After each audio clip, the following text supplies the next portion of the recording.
इस वक्त हरम इमाम हुसैन सल्लल्लाहु में हूँ और अभी काफ़िले बनी असद जो लेडीज़ का बहरहाल औरतों का जिनको मौला ने वसीयत की थी उसके मुताबिक अभी काफ़िला अंदर वारिद होने वाला है और वो मंज़र है। सब लोग मौजूद हैं आका हुसैन की बारगाह में इंशाअल्लाह के नायब ज़ियारा हैं। दुआ गो आप सबकी तरफ से बारगाह आका इमाम हुसैन में इंशाअल्लाह दुआ में याद रखिएगा और बहरहाल इस वीडियो को जितना ज़्यादा शेयर करें ताकि दूसरे लोग भी इस्तेफ़ादा करें, सवाब कमा सकें ज़ियारत करके आप।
काफ़िला वारिद हुआ बनी असद का और ये सारी औरतें आज, क्योंकि इमाम हुसैन की वसीयत थी मौला की कि अगर मर्दों को ना आने दिया जाए तो वो औरतें आकर मेरे जनाजे को दफना देंगी।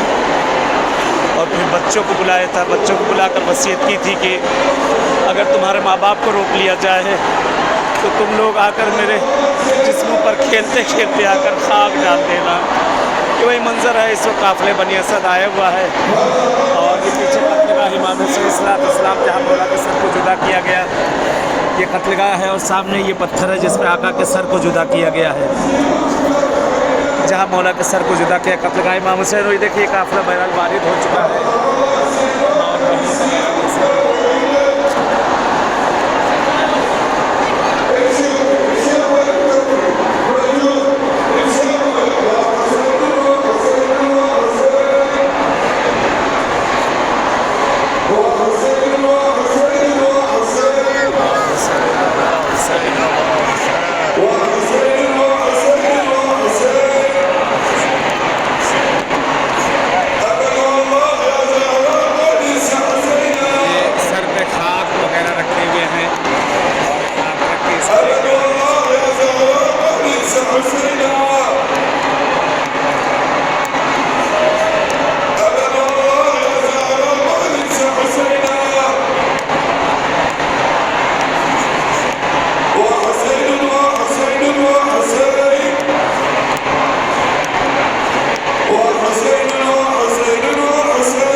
حسينا وحسين. الله الله حسين وينه بالسيوف مقطعينه. الله الله حسين وينه بالسيوف مقطعينه. الله الله حسين وينه بالسيوف مقطعينه. الله الله حسين وينه بالسيوف مقطعينه. الله الله حسين وينه بالسيوف مقطعينه. الله الله حسين وينه بالسيوف مقطعينه. الله الله حسين وينه بالسيوف مقطعينه. الله الله حسين وينه بالسيوف مقطعينه. الله الله حسين وينه بالسيوف مقطعينه. الله الله حسين وينه بالسيوف مقطعينه. لبيك يا حسين. لبيك يا حسين. لبيك يا حسين. لبيك يا حسين. لبيك يا حسين. أبد والله يا زهراء ما ننسى حسينا. أبد والله يا زهراء ما ننسى حسينا. أبد والله يا زهراء ما ننسى حسينا. أبد والله يا زهراء ما ننسى حسينا. أبد والله يا زهراء ما ننسى حسينا. أبد والله يا زهراء ما ننسى حسينا. وحسين وحسين وحسين. وحسينا चलिए इजाज़त चाहते हैं कि आज 13 मुहर्रम जिस तरह से बारगाह इमाम हुसैन सलाम में हो इंशाअल्लाह फिर आप सबसे मुलाकात होगी। अपनी दुआ में याद रखिएगा इस अकीर को भी, और इंशाअल्लाह मैं भी दुआ दूँ खुदावंद आलम आप सबको भी आना नसीब करे और तमाम मुश्किल गिरफ्तारी को दूर करे इंशाअल्लाह। लब्बैक या हुसैन, लब्बैक या हुसैन, लब्बैक या हुसैन, लब्बैक या साहिब ज़मान।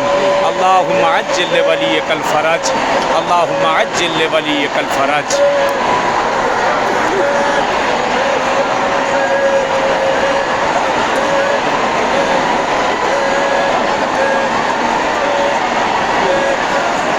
الأخوة المنظمين على باب الكرامة، أحفظ الله وليكم باب الشهداء والكرامة.